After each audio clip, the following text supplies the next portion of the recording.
S, ರಾಷ್ಟ್ರೀಯ ಹೆದ್ದಾರಿಯ toll ಗೇಟ್ಗಳಲ್ಲಿ ಸ್ಥಳೀಯವಾಗಿ ಸುಮಾರು ಒಂದು 5 ಕಿಲೋಮೀಟರ್ ರೇಡಿಯೇಷನ್ನಲ್ಲಿ ಅಲ್ಲಿನ ಜನರಿಗೆ ಪ್ರಯಾಣಕ್ಕೆ ಅವರಿಗೆ ಉಚಿತವಾಗಿ ವಿನಾಯಿತಿಯನ್ನು ಕೊಡಬೇಕು ಅನ್ನುವಂಥ ಆಗ್ರಹಗಳು ಅನೇಕ ಟೋಲ್ ಗೇಟ್ಗಳಲ್ಲಿವೆ. ಕೆಲವೊಂದು ಕಡೆಗಳಲ್ಲಿ ಅದು ಪಾಲನೆ ಆಗ್ತಾ ಇದೆ, ಕೆಲವೊಂದು ಕಡೆಗಳಲ್ಲಿ ಅದು ಪಾಲನೆ ಆಗ್ತಾ ಇಲ್ಲ. ಪ್ರಮುಖವಾಗಿ ಮಂಗಳೂರಿನ ತಲಪಾಡಿ ಟೋಲ್ ಗೇಟ್ ಇದು ಕರ್ನಾಟಕ ಮತ್ತು ಕೇರಳದ ಗಡಿ ಭಾಗದಲ್ಲಿದೆ.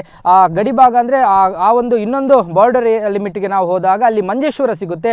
ಮಂಜೇಶ್ವರ ಕೇರಳಕ್ಕೆ ಆಡಳಿತಾತ್ಮಕವಾಗಿ ಕೇರಳದಲ್ಲಿದ್ದರೂ ಕೂಡ ಅಲ್ಲಿನ ಭಾವನಾತ್ಮಕವಾಗಿ ಅಲ್ಲಿನ ಗಡಿನಾಡ ಕನ್ನಡಿಗರು ಹೆಚ್ಚಿನ ಸಂಖ್ಯೆಯಲ್ಲಿ ಇರುವಂಥದ್ದು. ಹಾಗಾಗಿ ಆ ಭಾಗದ ಜನರಿಗೆ ಈ ಟೋಲ್ ಗೇಟ್ನಲ್ಲಿ, ತಲಪಾಡಿ ಟೋಲ್ ಗೇಟ್ನಲ್ಲಿ ಯಾವುದೇ ರೀತಿಯಾದಂಥ ವಿನಾಯಿತಿಯನ್ನು ಕೊಡ್ತಾ ಇಲ್ಲ. ಬಹಳ ದೊಡ್ಡ ಮಟ್ಟದ ಹೋರಾಟಗಳು ನಡೀತು, ಆದರೂ ಕೂಡ ಇದನ್ನು ಕಿವಿಗೆ ಹಾಕ್ಕೊಳ್ತಾ ಇಲ್ಲ. ಆದರೆ ಇದರಿಂದ ಸಿಡಿದೆದ್ದಂತಹ ಮಂಜೇಶ್ವರದ ನಾಗರಿಕರು ಈಗ ಒಂದು ಪರ್ಯಾಯ ರಸ್ತೆಯ ಹಾದಿಯನ್ನು ತುಳಿದಿರುವಂಥದ್ದು. ನಾನೀಗ ಒಂದು ಎಕ್ಸಾಕ್ಟ್ ಒಳ್ಳೆಯ ರೀತಿಯಾದಂಥ ಜಾಗದಲ್ಲಿ ನಾನೇನಿದ್ದೀನಿ, ಇದು ಮಂಗಳೂರಿನ ತಲಪಾಡಿ ಟೋಲ್ ಗೇಟ್ ಏನಿದೆ, ಗಡಿ ಭಾಗದಲ್ಲಿರುವಂಥ ತಲಪಾಡಿ ಟೋಲ್ ಗೇಟ್ ಇಂದ ಅಲ್ಲಿಂದ ಸುಮಾರು ಒಂದು 100-200 ಮೀಟರ್ ದೂರದಲ್ಲಿರುವಂಥ ಒಂದು ಹೊಳೆ ಹರಿತಾ ಇರುವಂಥದ್ದು. ಅಂದರೆ ಇಲ್ಲಿ ಈ ಹಿಂದೆ ರಾಷ್ಟ್ರೀಯ ಹೆದ್ದಾರಿ ಅಂದರೆ ಈ ಟೋಲ್ ಗೇಟ್ ಎಲ್ಲ ಆಗುವ ಮೊದಲು ಮತ್ತು ಈ ಹೊಸತಾದ ರಾಷ್ಟ್ರೀಯ ಹೆದ್ದಾರಿ ಸದ್ಯಕ್ಕೇನು ಹಾದು ಹೋಗುವಂಥ ಕೇರಳ ರಾಷ್ಟ್ರೀಯ ಹೆದ್ದಾರಿ ಏನಿದೆ ಅದಕ್ಕೆ ಮೊದಲು ಇದೇ ಒಂದು ಜಾಗದಲ್ಲಿ ರಾಷ್ಟ್ರೀಯ ಹೆದ್ದಾರಿ ಹಾದು ಹೋಗ್ತಾ ಇತ್ತು ಅನ್ನುವಂಥದ್ದು.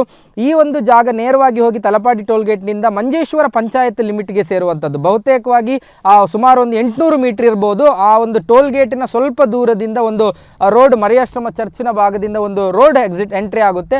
ಆ ಒಂದು ರಸ್ತೆ ಇಲ್ಲಿಂದ ಪಾಸ್ ಆಗಿ ನೇರವಾಗಿ ಕರ್ನಾಟಕದ ತಲಪಾಡಿ ಪಂಚಾಯತ್ ಲಿಮಿಟ್ಗೆ ಬರುವಂಥ ಜಾಗವನ್ನು ಮತ್ತು ಒಂದಷ್ಟು ಸೋಮೇಶ್ವರ ಪಂಚಾಯತ್ ಲಿಮಿಟ್ಗೆ ಬರುವಂಥ ಜಾಗ, ಸೋಮೇಶ್ವರ ಮತ್ತು ತಲಪಾಡಿ ಇದು ಎರಡೂ ಕೂಡ ಕರ್ನಾಟಕದ ಪಂಚಾಯತ್ ವ್ಯಾಪ್ತಿಗೆ ಸೇರುವಂಥದ್ದು. ಆದರೆ ಇಲ್ಲಿ ಮಂಜೇಶ್ವರ ಪಂಚಾಯತ್ ಅನ್ನುವಂಥದ್ದು ಇದು ಕೇರಳದ ಪಂಚಾಯತ್ ಲಿಮಿಟ್ಗೆ ಸೇರುವಂಥದ್ದು. ಹಾಗಾಗಿ ಅವರಿಗೆ ಈ ಹಿಂದಿನಿಂದಲೂ ಕೂಡ ಆಗ್ರಹಗಳಿತ್ತು, ಅವರಿಗೆ ರಸ್ತೆ ಅವರಿಗೆ ವಿನಾಯಿತಿಯನ್ನು ಟೋಲ್ನಲ್ಲಿ ಕೊಡಬೇಕು ಅನ್ನೋದು, ಅದು ಯಾವುದನ್ನು ಕೂಡ ಮಾಡಲಿಲ್ಲ.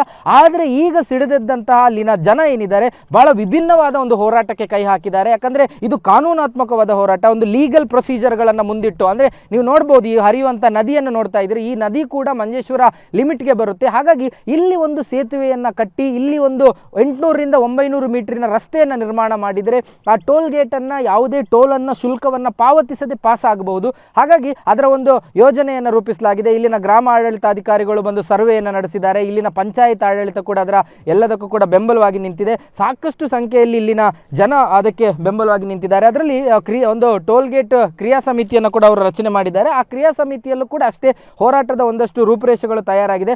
ಅನೇಕ ಬಾರಿ ಅವರಿಗೆ ಮನವಿಯನ್ನು ಮಾಡಿದ್ರು, ಆದರೆ ಆ ಮನವಿಗೆ ರಾಷ್ಟ್ರೀಯ ಹೆದ್ದಾರಿ ಪ್ರಾಧಿಕಾರ ಆಗಲಿ ಅಥವಾ ಟೋಲ್ ಗೇಟ್ನ ಪ್ರಾಧಿಕಾರಗಳಾಗಲಿ ಯಾವುದು ಕೂಡ ಸ್ಪಂದನೆಯನ್ನು ಕೊಟ್ಟಿಲ್ಲ. ಹಾಗಾಗಿ ಅದರ ವಿರುದ್ಧ ಅವರು ಪರ್ಯಾಯ ರಸ್ತೆಯ ಮಾರ್ಗವನ್ನು ತುಳಿದಿದ್ದಾರೆ. ಬಹುಶಃ ಇದು ಬಹುತೇಕವಾಗಿ ಇಂಥದ್ದೊಂದು ಹೋರಾಟ ಬಹಳ ವಿಭಿನ್ನವಾದ ಹೋರಾಟ. ಯಾಕಂದರೆ ಸಹಜವಾಗಿ ಹೋರಾಟಗಳನ್ನು ಮಾಡ್ತಾ ಇರ್ತಾರೆ, ಆದರೆ ರಸ್ತೆಯನ್ನೇ ಪ್ರತ್ಯೇಕ ಮಾಡ್ತೀವಿ ಅನ್ನುವಂಥ ಹೋರಾಟಗಳಿದ್ದಾರೆ. ನಾವು ಅವ್ರ ಜೊತೆ ಮಾತಾಡ್ತೀನಿ.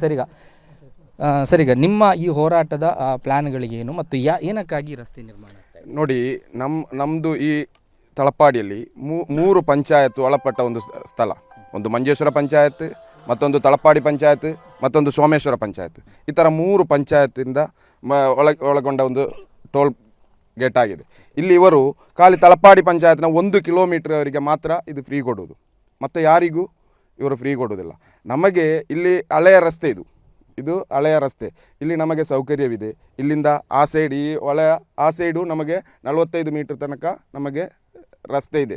ಆದುದರಿಂದ ನಾವಿಲ್ಲಿ ಪಂಚಾಯತಿನ ಅಂಡರಲ್ಲಿ ನಮಗೆ ಇಲ್ಲಿಯ ಪಂಚಾಯತ್, ಅದೇ ತರಕ MLA, MP ಎಲ್ಲ ಜನಪ್ರತಿನಿಧಿಗಳು ನಮಗೆ ಇಲ್ಲಿ ಸಪೋರ್ಟ್ ಮಾಡ್ತಾ ಇದ್ದಾರೆ.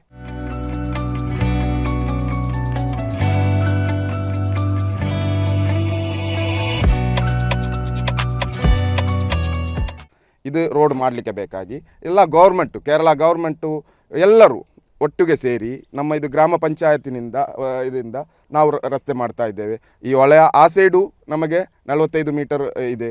ನಾವು ಎಷ್ಟು ಸಮಯವಾಯಿತು ಇಲ್ಲಿಯ ಟೋಲ್ ಅಧಿಕೃತರಲ್ಲಿ, ಅದೇ ಥರ ಕರ್ನಾಟಕ ಜಿಲ್ಲಾ ಕಲೆಕ್ಟರ್ ಹತ್ತಿರ, BD ಹತ್ತಿರ ಎಲ್ಲರ ಹತ್ರ ಹೋಗಿ ನಾವು ಕೇಳಿದ್ದೇವೆ, ಅಲ್ಲಿ ಸಮರವತ ಮಾಡಿದ್ದೇವೆ. ಆದರೂ ನಮಗೆ ಅವರಿಂದ ಒಂದು ಪಾಸಿಟಿವ್ ಆದ ಒಂದು ರಿಪ್ಲೈ ಸಹ ಬರುವುದಿಲ್ಲ. ಆದುದರಿಂದ ಖಂಡಿತವಾಗಿಯೂ ನಾವು ಈ ರಸ್ತೆಯನ್ನು ಆಗದಷ್ಟು ಬೇಗ ಮಾಡಿ ನಾವು ಇಲ್ಲಿಂದ ಹೋಗುವ ಜನರಿಗೆ ಇದು ಟೋಲ್ ಇಲ್ಲದೆ ಹೋಗಲಿಕ್ಕೆ ಬೇಕಾಗಿ ನಾವು ಈ ರಸ್ತೆ ಖಂಡಿತವಾಗಿ ಮಾಡ್ತೇವೆ. ಈ ರಾಷ್ಟ್ರೀಯ ಹೆದ್ದಾರಿಯನ್ನು ಅದೆಲ್ಲ ರಾಷ್ಟ್ರೀಯ ಹೆದ್ದಾರಿ ವಿಭಾಗಕ್ಕೆ ಸೇರುವಂಥ ನೀವೀಗ ರಸ್ತೆ ಮಾಡುವಂಥ ಜಾಗ ಯಾರ ಸೊತ್ತು ಆಗಿದೆ? ಇದು PWD ಸೊತ್ತು. ಇದು ಮೊದಲು ಇಲ್ಲಿಯ ರಾಷ್ಟ್ರೀಯ ಹೆದ್ದಾರಿ ಆಗಿದೆ. ಅದು ಈಗ ನಾವು ಪಂಚಾಯತಿನ ಅಂಡರಲ್ಲಿ ಈ ರಸ್ತೆಯನ್ನು ಮಾಡ್ತೇವೆ. ಇದು ಈಗ ಪಂಚಾಯತಿನ ಅಂಡರಲ್ಲಿದೆ. ಈ ರೋಡ್ ಎಲ್ಲ ಈ ರಸ್ತೆ ಎಲ್ಲ ಪಂಚಾಯತ್ನ ಅಂಡರ್ ಇದೆ. ಈ ಹೊಳೆ ಪಂಚಾಯತ್ನ ಅಂಡರಲ್ಲಿದೆ. ಈ ರಸ್ತೆ ಎಲ್ಲ ಪಂಚಾಯತ್ನ ಅಂಡರ್ ಇದೆ. ನಾವು ಸರ್ವೆ ಅವರು ಬಂದಿದ್ದೇವೆ. 2-3 ದಿವಸಕ್ಕೆ ಮೊದಲು ಸರ್ವೆಯವರೆಲ್ಲ ಬಂದು ಇದರ ಮೊತ್ತ ಈ ಡೀಟೇಲ್ಸ್ ಎಲ್ಲ ತೆಗೆದಿದ್ದೇವೆ. ಈಗ ಪಂಚಾಯತ್ ಬೋರ್ಡ್ನಲ್ಲಿ ಅದೇ ಥರ MLA MP ಅವರು ಇದರಿಂದ ಮಾತು ನಡೀತಾ ಇದೆ. ಹೇಗಾದರೂ ಆದಷ್ಟು ಬೇಗ ಈ ರಸ್ತೆಯನ್ನು ನಾವು ಪೂರ್ಣಗೊಳಿಸ್ತೇವೆ. ಸರ್, ಈಗ ನೀವು ಹೇಳಿ ಸರ್, ಈ ಒಟ್ಟು ಸರ್ ಈಗ ಯಾವ ರೀತಿಯಾಗಿ ಅಂದರೆ ಈಗ ಒಂದು ಹೋರಾಟ ಆಗ್ತಾ ಇತ್ತು, ಆ ಹೋರಾಟಕ್ಕೆ ಬೆಲೆ ಕೊಡಿದಾಗ ಸಹಜವಾಗಿ ನೀವು ಪರ್ಯಾಯ ರಸ್ತೆಯತ್ತ ಒಂದು ಪ್ಲ್ಯಾನನ್ನು ಹಾಕಿದ್ದೀರಿ. ಈ ಯೋಜನೆಯಿಂದ ಯಾರಿಗೆಲ್ಲ ಲಾಭ ಆಗುತ್ತೆ ಅನ್ನುವಂಥದ್ದು? ನಮಗೆ ಮಂಜೇಶ್ವರದವರಿಗೆ, ಸ್ಪೆಷಲಾಗಿ ಮಂಜೇಶ್ವರದವರಿಗೆ ಈ ಟೋಲ್ ಆದಾಗ ನಮಗೆ ಇಲ್ಲಿ ವಿನಾಯಿತಿ ಇತ್ತು. ಹೇಗೆ ಈಗ ತಲಪಾಡಿಯವರಿಗೆ ಕೊಡ್ತಾರೋ ಅದೇ ಥರ ನಮಗೆ ಸಹ ಇತ್ತು. ಈ ಆ ವಿನಾಯಿತಿಯನ್ನು ರದ್ದುಗೊಳಿಸಲಾಯಿತು. ನಮಗೆ ಇಲ್ಲಿ ಕೋವಿಡ್ ಬಂದ ನಂತರ ನಮಗೆ ಕಳೆದ 4 ವರ್ಷದಿಂದ ನಮಗೆ ವಿನಾಯಿತಿ ಕೊಡ್ತಾ ಇಲ್ಲ, ಟೋಲ್ ವಿನಾಯಿತಿ ಕೊಡ್ತಾ ಇಲ್ಲ. ಅದಕ್ಕೋಸ್ಕರ ಇದರಿಂದ ಈ ರೋಡ್ ಮಾಡಿದರಲ್ಲಿ ಮಂಜೇಶ್ವರ, ಸೋಮೇಶ್ವರ, ತಲಪಾಡಿ ಎಲ್ಲರಿಗೂ ಅನುಕೂಲ ಆಗ್ತದೆ. ಈ ರೋಡಿಂದಲೇ ಎಲ್ಲ ಲೈಟ್ ವೆಹಿಕಲ್ ಇಲ್ಲಿಂದಲೇ ಹೋಗುವಾಗೆ ನಾವು ಮಾಡ್ತೇವೆ.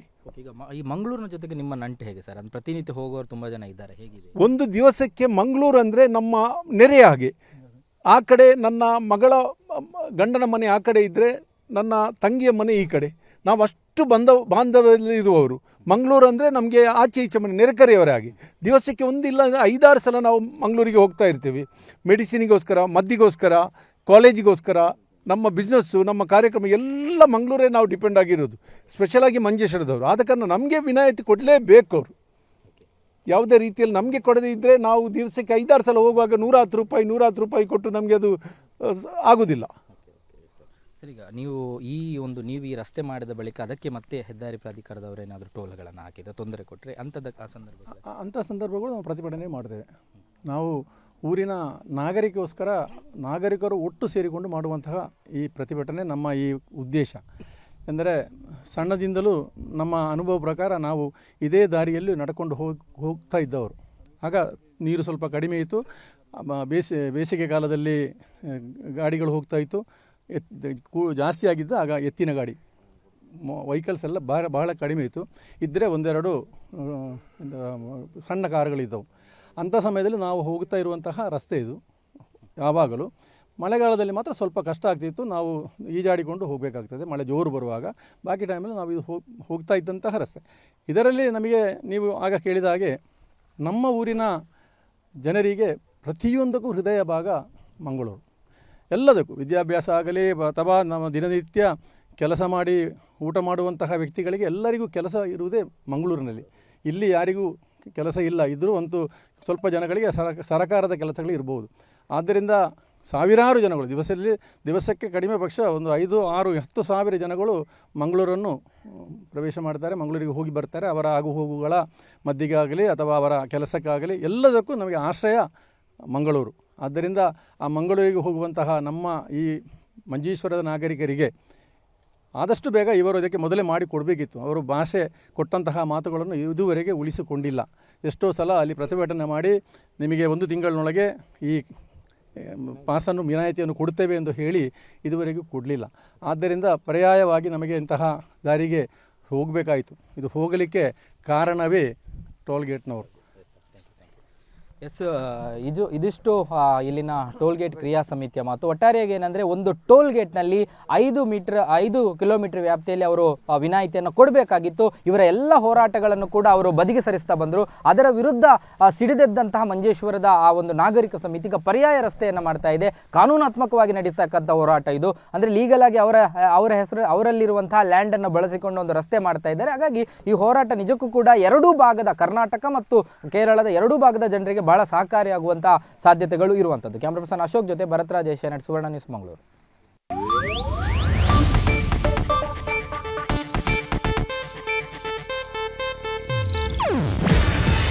ಇದು ಏಷ್ಯಾನೆಟ್ ನ್ಯೂಸ್ ನೆಟ್ವರ್ಕ್ ಪ್ರಸ್ತುತಿ. ನೀವು ನೋಡ್ತಿದ್ದೀರಾ ಏಷ್ಯಾನೆಟ್ ಸುವರ್ಣ ನ್ಯೂಸ್.